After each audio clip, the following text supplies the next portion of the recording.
नमस्ते, मैं डॉक्टर मेघना Pandey, consultant physician and intensivist. आज हम बात करेंगे फ्लू इस बीमारी की। अब कई बार सुनने में आता है कि अरे तुम कैसे हो, क्या हो गया, कि मुझे फ्लू हो गया है। तो ये फ्लू काफ़ी कॉमन बीमारी है। अब ये फ्लू पर असल में है क्या? तो फ्लू, इसे मेडिकल टर्म्स में इन्फ्लुएंजा कहते हैं।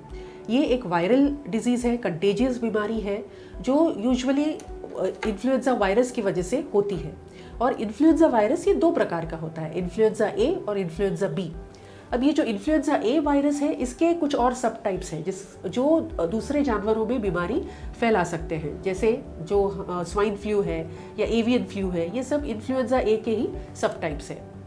अब ये वायरस फैलता कैसा है? तो बेसिकली ये एक ड्रॉपलेट इन्फेक्शन है, यानी अगर कोई भी छींके या खांसे तो ये जो वायरसेस है वो उन ड्रॉपलेट्स में बाहर निकलते हैं, और जो लोग ऐसे बीमार लोगों के संपर्क में आते हैं उनको ये इन्फेक्शन हो सकता है।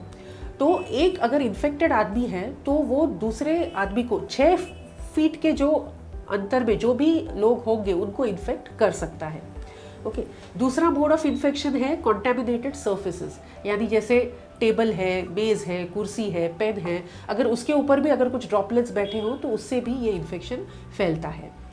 अब इसके सामान्य रूप से लक्षण जैसे आप सब जानते हैं, एक तो है बुखार आना, कुछ लोगों में सिर्फ बुखार जैसे फीलिंग होती है, एक्चुअल बुखार नहीं होता, ठंड बजना, जोड़ों में दर्द होना, ऐसे थका हुआ लगना, कुछ भी करने की इच्छा ना होना, बॉडी एक होना, हेड एक होना, बच्चों में कई बार उल्टी और जुलाब भी हो सकते हैं।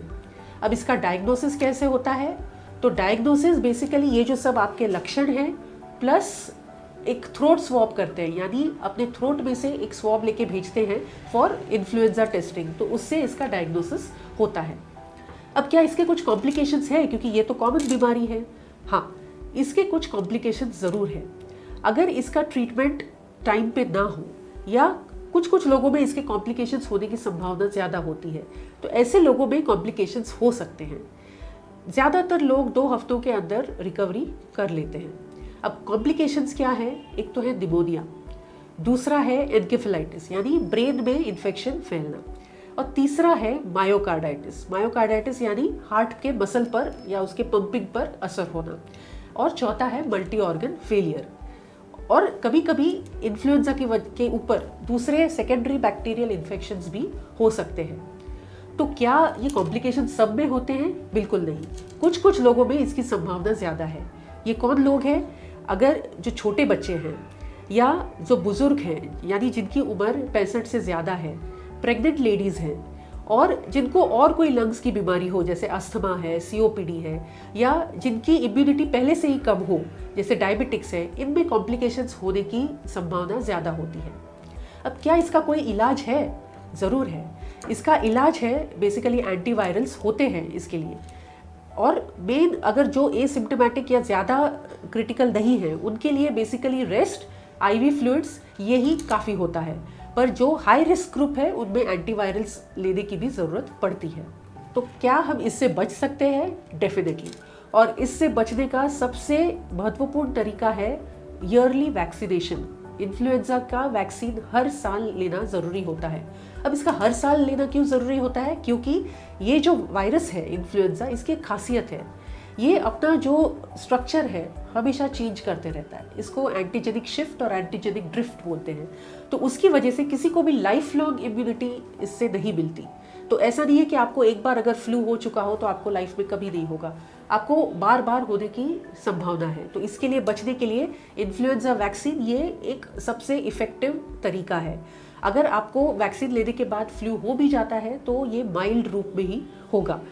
ओके, सेकेंड थिंग इज़ कि अगर आप ऐसे किसी को जानते हो जिसको सर्दी खांसी है तो उससे थोड़ा अंतर बनाए हुए रखें। तीसरी बात है, अगर आपको खुद को सर्दी या खांसी हो तो आप खांसते या छींकते वक्त आपके मुंह और नाक को रुमाल से ढक लें या मास्क पहने। फिर बार बार आँखों को, नाक को और अपने मुंह को हाथ ना लगाएं, क्योंकि इससे इन्फेक्शन स्प्रेड होता है। और हैंड वॉश, जैसे हमने कोरोना पैंडेमिक में भी देखा, हैंड वॉश का बहुत ही ज़्यादा इम्पोर्टेंस है। तो बार बार नियमित रूप से अपना हैंड वॉश सोप और वाटर से कीजिए या तो फिर अल्कोहल बेस्ड हैंड रब से कीजिए। ये कुछ सिंपल चीज़ें हैं जिससे हम इन्फ्लुएंजा से बच सकते हैं। पर इन सब में से सबसे इंपॉर्टेंट अगर आप पूछेंगे तो yes, yearly vaccination is very important. अगर आपको और कुछ इन्फॉर्मेशन की ज़रूरत हो तो आप मुझे नीचे दिए गए नंबर पर संपर्क कर सकते हैं। Thank you.